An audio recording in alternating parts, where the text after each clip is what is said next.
Hey everyone, welcome back to the channel.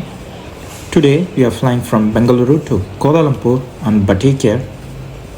So right now we are here at the beautiful Terminal 2 of Bengaluru Airport getting ready for our late night departure.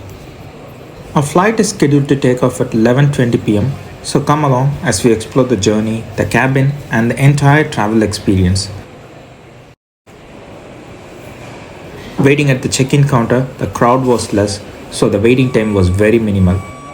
Even though Batik Air is a low-cost carrier, they provide 20 kg in check-in baggage, which is a great benefit for travelers.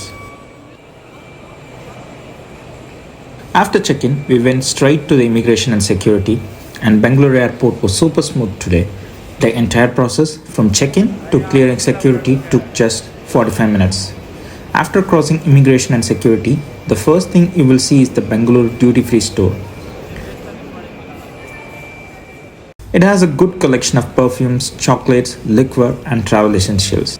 Once you pass through the duty-free area, the terminal opens up with more restaurants and shops. You will find cafes, quick bite counters and a few premium stores where you can relax, grab a snack or do some last-minute shopping before your flight.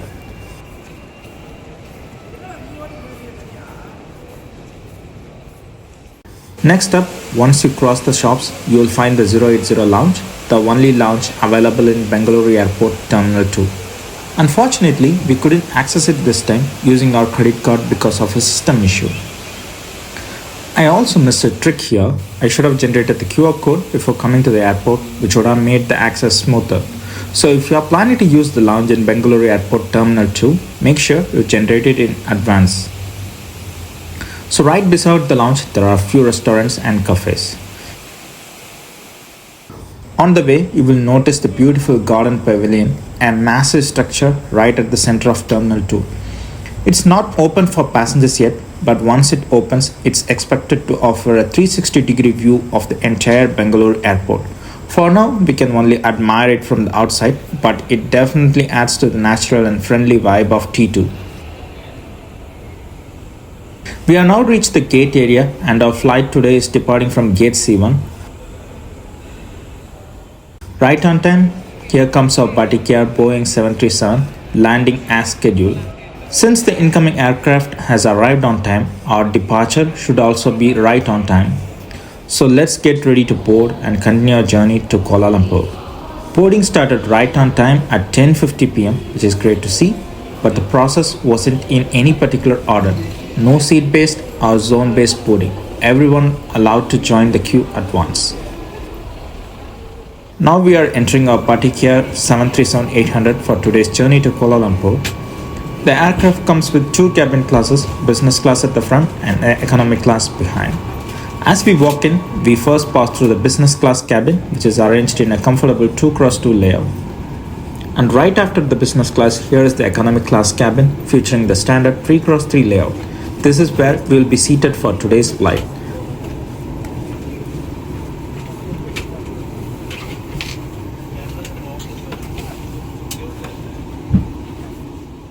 Now that we are settled into our seat, the first thing I noticed is the excellent legroom. For a low-cost carrier, this is actually impressive. There is enough space to stretch out comfortably.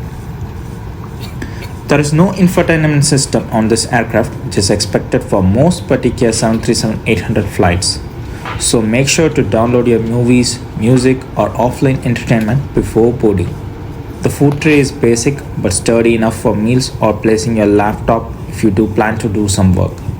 On the downside though, the windows are quite dirty on the outside, so the view might not be the best during takeoff or landing. But overall, the seating comfort is pretty decent for this short overnight flight to Kuala Lumpur. Pushback has started ahead of time, which is always a good sign for an on-time arrival. The cabin lights are off, and as we now prepare for takeoff, you can see the signature 737 Next Gen dark mode lighting switched on, giving the cabin a calm and relaxing look for this late night departure.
We have just completed our takeoff and the aircraft is now climbing smoothly into the night sky. The cabin lights are back on and the crew is getting ready for the meal service. Batik Air does not provide complimentary food on this route, so everything is chargeable. Here are the prices for the food items available on their buy on board menu. You can choose snacks, drinks and a few hot meal options depending on availability. For this flight, we actually pre-booked our meals, which gives you 25% discount compared to buying on board.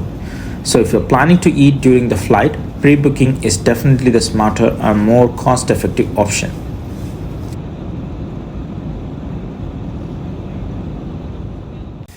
Here is our first meal for the flight, the fried rice with chicken satay. The food was decent and the portion size was alright for a short overnight journey. However, the satay wasn't the traditional skewer style you usually get on the airlines like Singapore Airlines.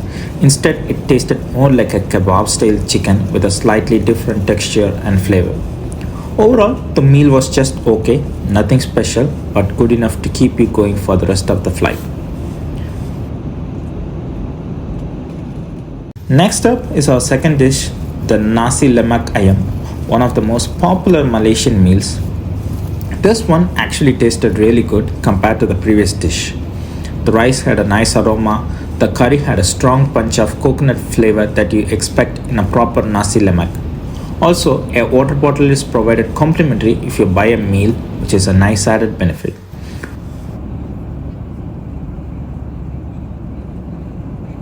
After the meal service, the cabin lights were turned off, creating a calm atmosphere for the night flight.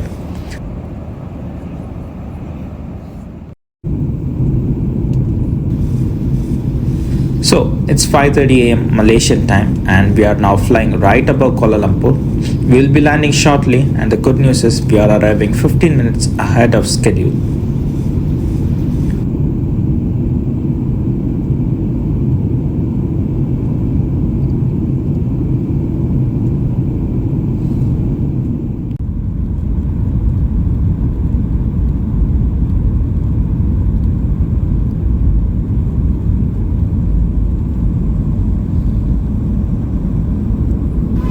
We have landed safely here in Kuala Lumpur, bringing our overnight journey to a smooth end.